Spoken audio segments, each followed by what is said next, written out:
राधे राधे सभी को। आज हम आपको बहुत बढ़िया कहानी सुनाएंगे। सुन को बड़ा ही आनंद आएगा। ये कहानी हमारी मथुरा वृंदावन बरसाने के मंदिर की है। बड़ा ही प्यारी कहानी है। हमारे राधा रानी की कृपा की कहानी है। अपने मेहमानों की राधा रानी किस प्रकार आवभगत करती हैं, यही हमारी कहानी है। चलिए कहानी शुरू करते हैं। एक बार 3 साधु भारत में तीर्थ यात्रा का भ्रमण करते करते मथुरा आ गए। मथुरा आने के बाद उनमें एक बूढ़े साधु थे, 2 जवान साधु थे। जो बूढ़े साधु थे अब मुझ बोले, अब मैं बहुत थक गया हूँ, मुझ पे आगे की यात्रा नहीं होगी। ऐसा करो, बरसाने की यात्रा के लिए आप दोनों चले जाओ, मैं यहीं यमुना जी के पास बैठकर राधा रानी के नाम का जाप करता हूँ। वो बूढ़े साधु तो वहीं राधा रानी के मंदिर में रह गए, लेकिन जवान 2 साधु थे वो वहाँ से निकल गए और बरसाने पहुँच गए।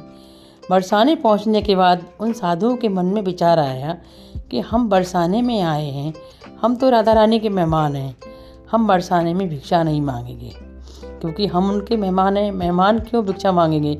मेहमानों की व्यवस्था तो खुद उनके जो जजमान होते हैं उनको करनी पड़ती है। इसलिए हम राधा रानी के हम मेहमान हैं, राधा रानी हमारे भोजन की व्यवस्था करेंगी, हम भिक्षा नहीं मांगेंगे, और जो भी प्रसाद मंगल आरती के बाद मिलेगा वही पाकर सो जाएंगे। ऐसा मन में विचार कर साधु 300 साढ़े 300 सीढ़ियाँ चढ़कर राधा रानी के मंदिर में आए, और वहाँ पर उन्होंने मन में विचार कर और आरती पूजा की, आरती की, दर्शन किए, और कुछ भी थोड़ा सा प्रसाद मिला उसे पाकर वे सो गए। लेकिन उस दिन उन साधुओं ने वो थोड़े से भूखे रह गए थे और सो गए। जब सो रहे थे उसी समय पुजारी जी को स्वप्न में आया। राधा रानी सपने में आई और बोली, पुजारी जी उठिए, हमारे यहाँ 2 मेहमान आए हुए हैं और वो भूखे हैं, जाइए उनके भोजन की व्यवस्था कीजिए। पुजारी जी ने कहा, कौन मेहमान? अरे आपको पता नहीं है, देखो हमारे यहाँ 2 मेहमान हमारे मंदिर परिषद में हैं, 2 साधु हैं जो बाहर देश से आए हुए हैं, जाइए उनके लिए भोग लेकर जाइए।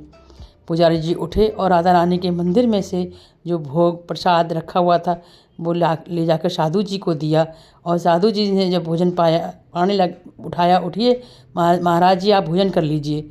साधु महाराज ने कहा, आप इतनी रात को हमारे लिए भोजन लेके आए हैं? बोले, नहीं, राधा रानी ने हमसे कहा है कि हमारे मेहमान हैं, जाइए उन्हें भोजन देकर आइए। साधु महाराज बड़े खुश हुए कि बताओ, राधा रानी ने तो, हमने तो अपने मन में सोचा था, राधा रानी ने हमारे दिल की बात मान ली और हमें भोजन दे दिया। और उसी प्रकार खाना खाकर भोजन कर दोनों साधु फिर दोबारा सो गए। अब सो गए तभी राधा रानी दोनों के सपने में आई और बोली, महात्मन साधु, आप हमारे घर मेहमान हैं, हमारे यहाँ आए हुए हैं, बरसाने में आपका बहुत बहुत स्वागत है, लेकिन हमारे पुजारी जी आपको पान का बीड़ा देना भूल गए हैं, इसलिए मैं आप लोगों के लिए पान का बीड़ा देकर आई हूँ, और आप यहाँ पर रहिए आराम से। आप हमारे यहाँ प्रभु, रोज़ आपको भोजन मिल जाएगा और आपको कोई कष्ट नहीं होगा। जब साधु महाराज दोनों सोकर उठे तो उनके पास में पान का बीड़ा रखा हुआ था। देखकर साधु महाराज बड़े अचंभित हुए, बोले, बताइए हमारी राधा रानी हमारा कितना ध्यान रखती हैं कि हम साधुओं के लिए भी पान का बीड़ा ला के दिया। और उन्होंने फिर कहा कि जो एक बार कृष्ण को पाना चाहता है वो राधा नाम का जाप करे, राधा अष्टक का पाठ करे, तो उसे भगवान कृष्ण मिल जाते हैं।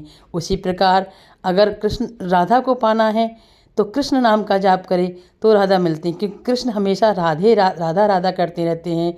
और अगर राधा को पा लिया तो आपने कृष्ण को पा लिया, और कृष्ण को पा लिया तो आपने राधा को पा लिया, और दोनों को पाना है तो युगल छवि का आप ध्यान करो, श्री बांके बिहारी जी का ध्यान करो, बरसाने वाली राधा रानी का ध्यान करो। जय श्री राधे राधे। आपको मेरी कहानी कैसी लगी हो? अच्छी लगी हो तो प्लीज़ मेरे चैनल को सब्सक्राइब कीजिए, लाइक कीजिए, शेयर कीजिए। ऐसी प्यारी प्यारी अच्छी अच्छी कहानियाँ आपके लिए लाती रहूँगी। राधे राधे। जय राधे राधे। जय श्री राधे राधे।